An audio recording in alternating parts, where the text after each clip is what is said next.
सार वचन राधा स्वामी वार्तिक भाग पहला दफा 58। ऐसे लोग जो कि ब्रह्म ज्ञानी अपने को कहते हैं आजकल बहुत हैं और अपने को सबसे उत्तम जानते हैं। ब्रह्म ज्ञान हकीकत में इन सब अभ्यासों से जिनका जिक्र पीछे हुआ बहुत बड़ा है, पर जो सच्चा होवे और जो पोथियां पढ़कर ज्ञान हुआ उसका नाम विद्या ज्ञान है। उससे मोक्ष कभी हासिल नहीं होगी, क्योंकि ज्ञान के ग्रंथों में जगह जगह लिखा है कि तत्व ज्ञान मनोवासना नाश, यानी जब तक कि मन और वासना का नाश न होगा तब तक तत्व यानी मालिक का ज्ञान हासिल न होगा। और मन और वासना का नाश बिना योगाभ्यास के मुमकिन नहीं है।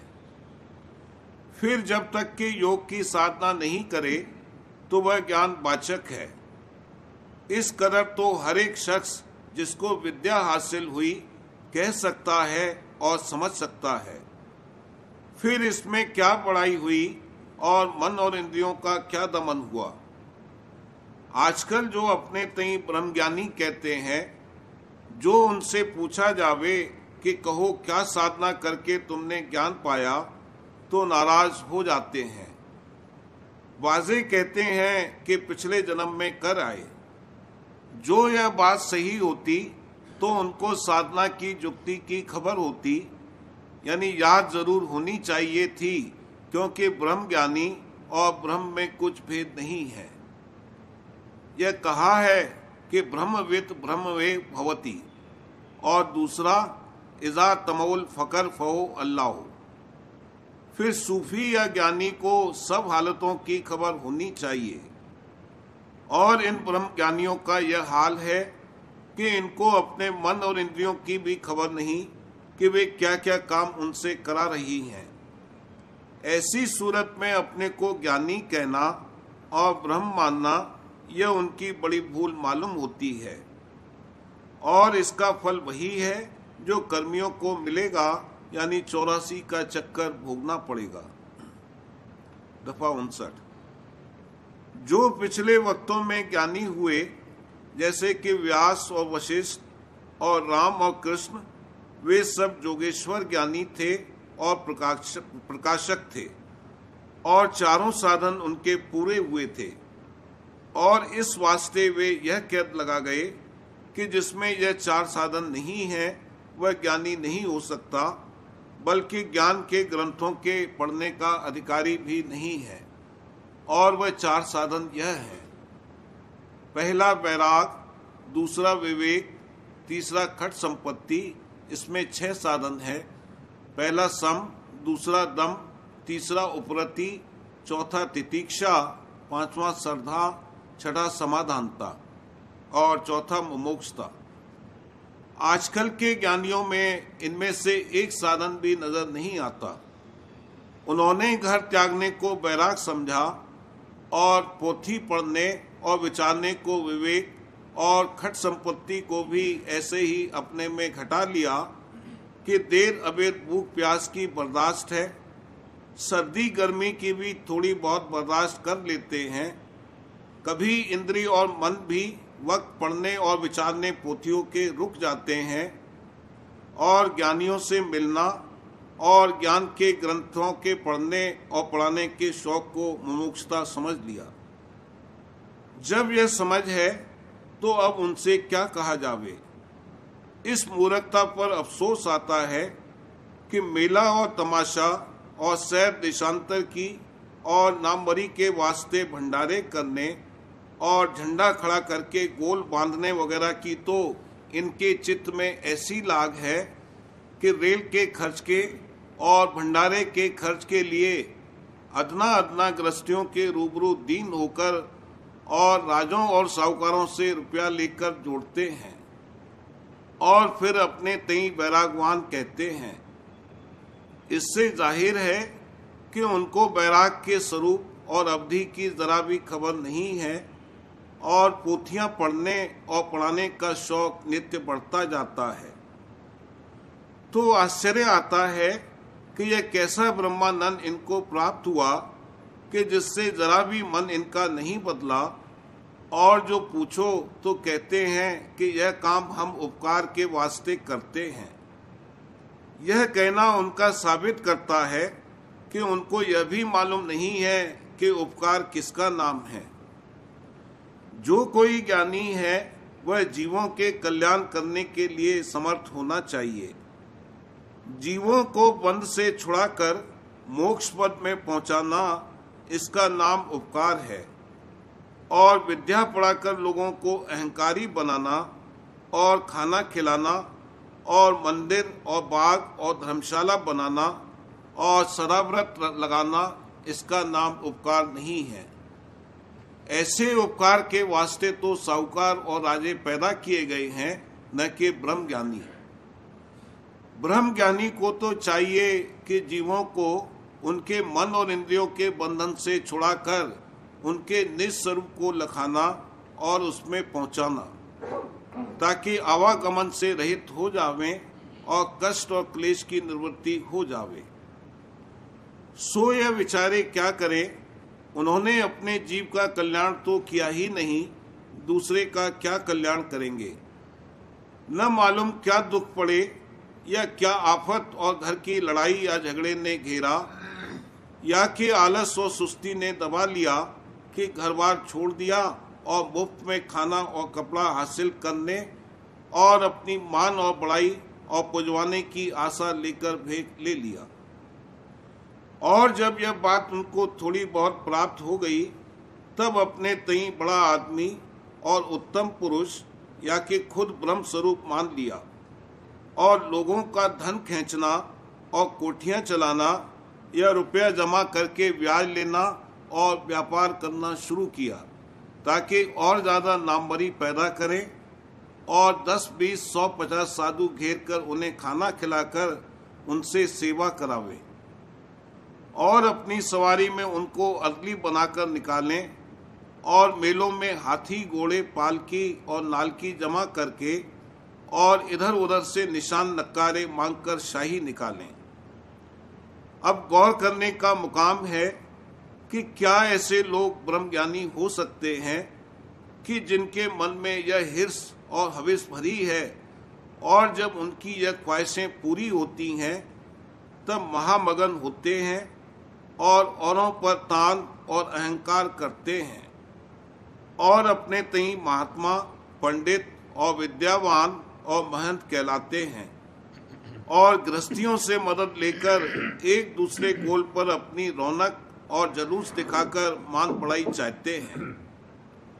यह तो अहंकार और मान में भूल गए और मन और माया के चक्कर में ऐसे फंसे कि अब निकल नहीं सकते, और जो कोई उनको यह कसरे उनके ज्ञान की जतावे तो उससे नाराज होकर लड़ने को तैयार होते हैं और उसको अभक्त और नास्तिक और सख्त और सुस्त कहते हैं।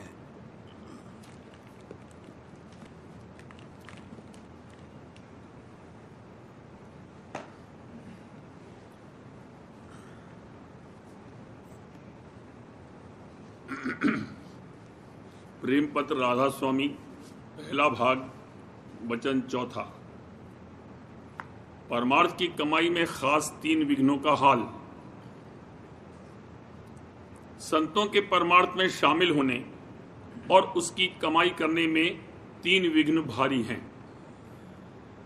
पहला संशय, दूसरा भ्रम, तीसरे पिछली टेक और रस्मों में बंधन। पहला संशय।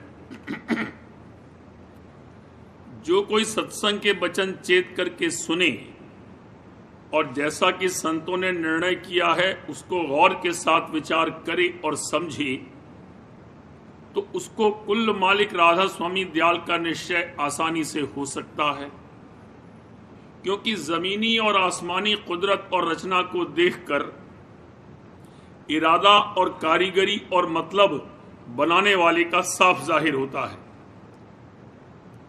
अपनी देह का हाल जो कोई गौर से नजर करे तो साफ मालूम होता है कि जितने अंग बनाए गए हैं सब में ये तीनों बातें पाई जाती हैं। यानी हर एक अंग वास्ते एक एक काम के बनाया गया है और उसकी बनावट में जैसी कुछ कारीगरी अमल में आई है साफ नजर आती है। और मतलब ये है कि सब अंग से मिलकर इस देह की हर तरह की कार्रवाई दुरुस्त बनावे। इसी तरह से हर एक स्वरूप यानी देह जमीनी और आसमानी का हाल समझ में आ सकता है और हर एक देह में कुव्वत और ताकत हर एक रूह की जो उस जिस्म में बिठाई गई है साफ नजर आती है कि उसी की मदद से कुल कार्रवाई अंग अंग की जो बतौर औजार या कल के बनाए गए हैं जारी है। और ये रूह संतों के वचन के मुआफिक एक किरण है उस सूरज की जो कुल रचना का भंडार है और उसी की ताकत से हर एक रूह ताकत रखती है।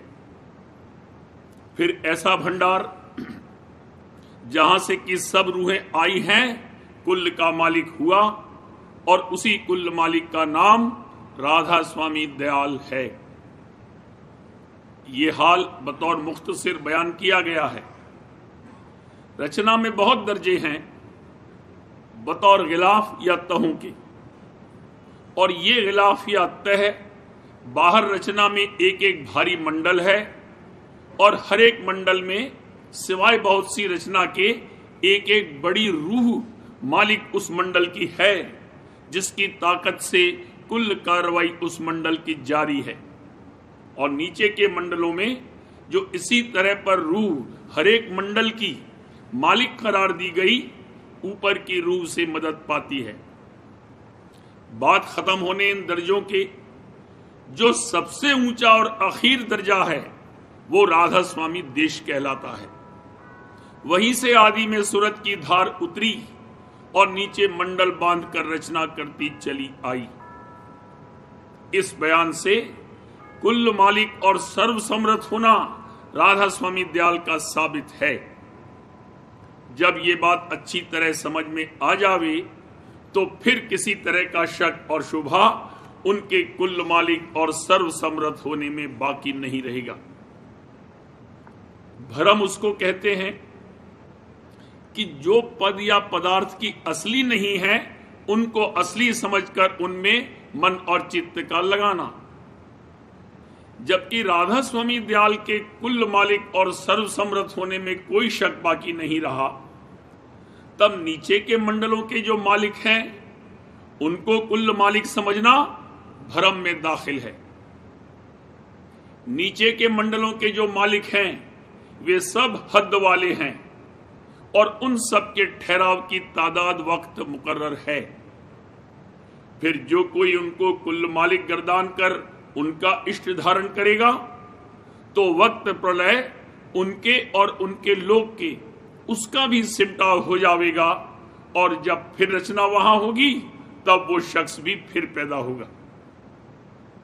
इस वास्ते हर एक सच्चे परमार्थी को मुनासिब और जरूर है कि कुल मालिक राधा स्वामी दयाल का खोज लगाकर मुख्य तवज्जो अपनी उनके चरणों में लगावे और उसी देश में पहुंचने का इरादा सच्चा और पक्का करके जिस कदर बन सके जतन रास्ता काटने का करता रहे। तो राधा स्वामी दयाल की दया से 1, 2 या 3 जन्म में मुताबिक उसकी लगन और प्रेम के उस मुकाम में पहुंचकर अजर और अमर हो जाएगा और महा आनंद और सुख को प्राप्त होगा।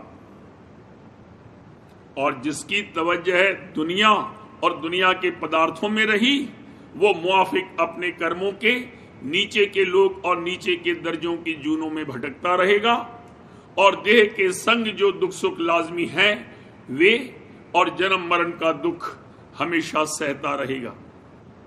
इसी तरह दुनिया के जितने पदार्थ हैं उनमें निहायत दर्जे का मन का बंधन होना भ्रम में दाखिल है, क्योंकि वे सब पदार्थ नाशमान हैं और उनके वसीले से एक ही वक्त और थोड़ी सी कार्रवाई जो देह और इंद्रियों से ताल्लुक रखती है हो सकती है, पर पूरी कार्रवाई और हर वक्त मदद उनसे नहीं मिल सकती है। इस वास्ते मुनासिब है कि जरूरत के मुआफिक उनसे ताल्लुक रखा जावे और उनमें इससे ज्यादा बंधन मन का होना कुल मालिक के चरणों में प्रीत करने में खलल डालेगा और नतीजा उसका ये होगा कि ऐसा शख्स हमेशा दुखी सुखी होता रहेगा और जन्म मरण से रिहाई उसकी नहीं होगी। इसी तरह पर हाल कुटुंब और परिवार और कुल सामान दुनिया का समझ लेना चाहिए। यानी इन सब में अपना मन इस कदर लगाना चाहिए कि जिसमें जरूरी कार्रवाई देह की जब तक यह कायम रहे जारी रहे और इस कदर बंधन न होवे कि जो हालत वियोग में किसी शख्स या सामान के सदमा सख्त पहुंचे या उसकी जिंदगी को खराब कर दे और सच्चे मालिक की तरफ से तवज्जह हटा दे।